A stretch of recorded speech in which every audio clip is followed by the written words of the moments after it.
Hello and welcome to Transfermarkt TV. My name is Stefan and I'm joined once again by Ben. And today we are talking about the biggest news in the Premier League. Huge story to break and start off the week, Ben, at Arsenal. Maybe conveniently taking away a lot of the attention from that unfortunate defeat to Newcastle at the weekend. But of course, Edu has been widely reported to be stepping down at Arsenal. And you're an Arsenal guy at Transfermarkt, so I'm just going to hand this right over to you and let you run with it because it's a pretty huge story and it's almost came out of nowhere, hasn't it? I was very, very surprised this morning when I woke up to this. And like you say, after a pretty terrible weekend for Arsenal, in which they lost to Newcastle and fell 7 points behind Liverpool, the last thing Arsenal fans would have wanted, I think, this morning was to wake up to the news that Edu was leaving the club. He's been a pivotal part of the rebuild that's seen Arsenal sort of go from, during his first season in charge, finishing eighth to finishing second in the last two seasons and accumulating 89 points last season. When Edu came into Arsenal, they were a complete mess on and off the field. Recruitment had been poor for a very long time. There was a lot of older players on huge contracts that were running them down that they couldn't get rid of at the club. For a long time before that, players have been allowed to go into their last years of contract and leave, such as Alexis Sanchez and Robin van Persie went to rivals Man United because they were going into their last bit of contracts. Aaron Ramsey left for a free to Juventus. Mesut Ozil was allowed to go into his last 6 months and then got offered a lucrative contract despite being in his 30s that would later cause more problems that Edu would have to sort out. So there was a lot of stuff on his in tray when he went into Arsenal. And I think he's done a pretty fantastic job over the last 5 years, and I think it's going to be a really big loss for Arsenal. Yeah, as we record this, things are kind of up in the air. There's a lot of speculation over why Edu's leaving, where he's heading to. We don't tend to kind of trade in speculation, Ben, but do you want to maybe just do a quick roundup of maybe some of the opportunities or directions that Edu seems to be going in, according to reports in England, we should say, not based on our information or anything such as that, but for anyone who hasn't been keeping up with the story, where do you think he might be going? Perhaps why he might be moving on, if possible.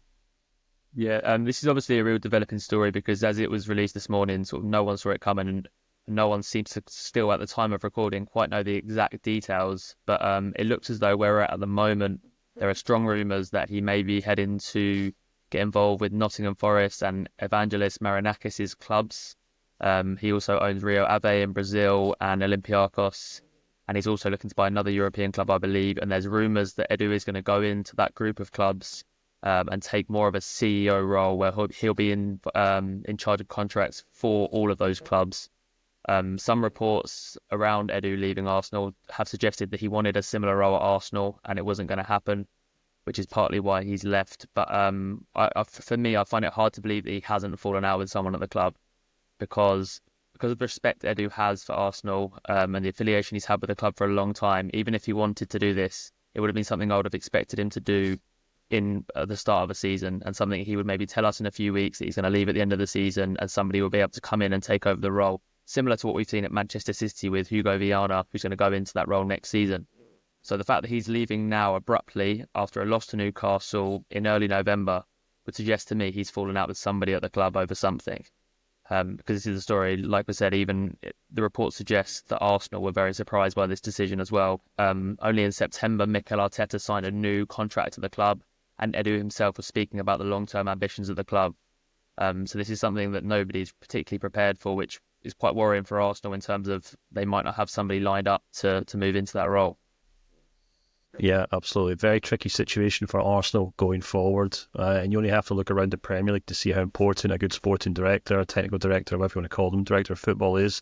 Manchester United have struggled for a number of years because they've never really had a proper person in that role who can obviously build a squad for whoever's sitting in the dugout. It's obviously something that Manchester City have thought long and hard about as a long-term succession plan for them. And as you said, it's been kind of crucial to how Arsenal have kind of developed and emerged as these kind of title contenders in the Premier League, Ben. And if we take a look at Arsenal's most expensive signings, the top 10 signings since Edu joined the club, we can rattle through that list, but as our viewers will be able to see, it's a pretty good hit rate, isn't it?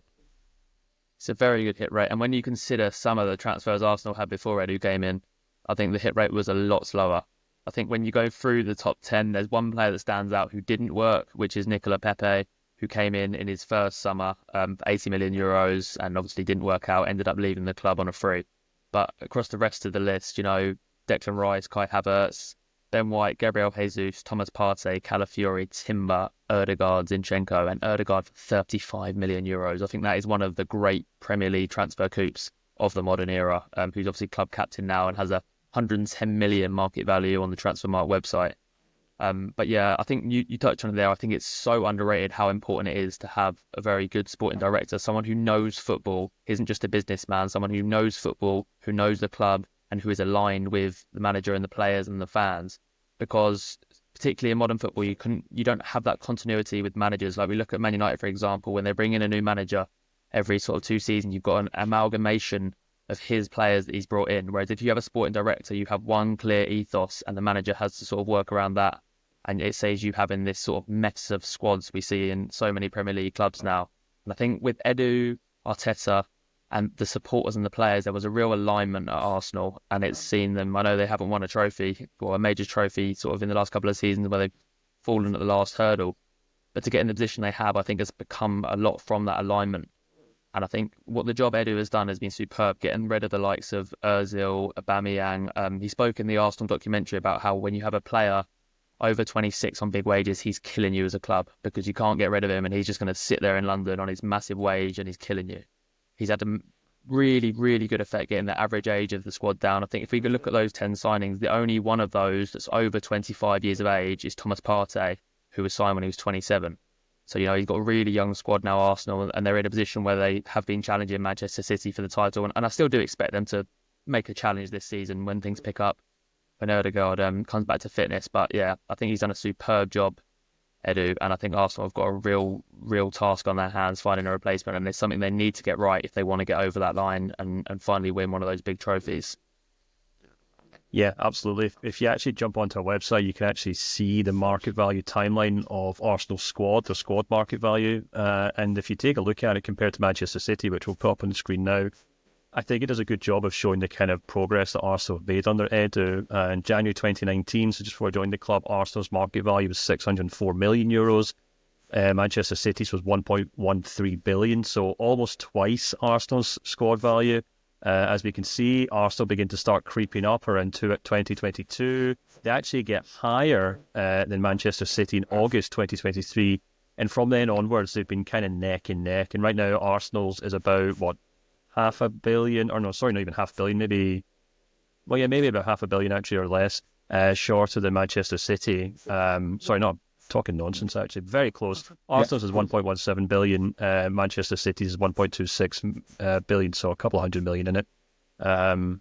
Spare change for these clubs, it would seem, these days. But then that's probably a good example of just the progress that Arsenal have made as a squad, and that more than anything else maybe shows why Arsenal are the kind of, I know Liverpool are top of the league right now and they might go on to take that role this season, but over the last 2 seasons alone, that Arsenal have been Manchester City's biggest rivals. Just to kind of wrap up, I guess, looking forward, how do you see Arsenal respond to this? Do you think it'll be a case of them going out to try and bring in someone who can replace him? Do you think Mikel Arteta might take on a more active role in the recruitment side of things? Or, where do they go from here, really? Yeah, it's going to be very interesting to see how this plays out, because Arteta, when he was given his new contract, his role was actually changed at Arsenal. When he was first appointed, he was head coach. He's now manager. And there was a lot of talk. I think David Ornstein spoke at the time about Arteta getting more power within his new contract and having more of a say on certain things at the club. Perhaps that was something that played a role in Edu's decision to leave. It's a really good point you made about the squad market value increase. And if you look at the squad Arsenal have now to the squad Edu inherited, it's a complete polar opposite. It's a young, exciting squad that I think is able to compete. Maybe needs a couple more players added in. Arsenal have spent a lot of money in that time. We should remember that and mention that as well. I think in Edu's time, only Chelsea and Manchester United have a higher net spend than Arsenal have of 664 million euros in that time. So sort of the Cronkies and the ownership at Arsenal have backed Edu, and they have allowed him to spend money. And he's sort of proven that he's had a decent hit rate, which has probably given them more trust in him. But yeah, I think Arsenal are going to have to bring someone else in without doubt to do that role. Arteta can't do that all by himself. He's got too much on his plate as a manager, trying to compete against Manchester City. He can't be worrying about all the upstairs stuff as well. And I think it's really important Arsenal get another football man in and another man who's aligned with the club and looking at the long-term vision, because Arteta's got to sort of the short-term out now in terms of getting Arsenal over the line to win a trophy. But he needs someone supporting him, as Edu did when things were tough for Arteta, and Edu backed in with the 5-year plan that he had. And Arsenal are going to need to find someone similar, and it's not going to be easy. Yeah, absolutely. Very interesting times for Arsenal ahead, and even more fascinating to see where Edu ends up.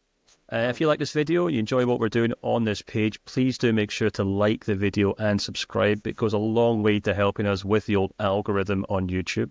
And of course, let us know what you think in the comments below. And until next time, we'll speak to you soon.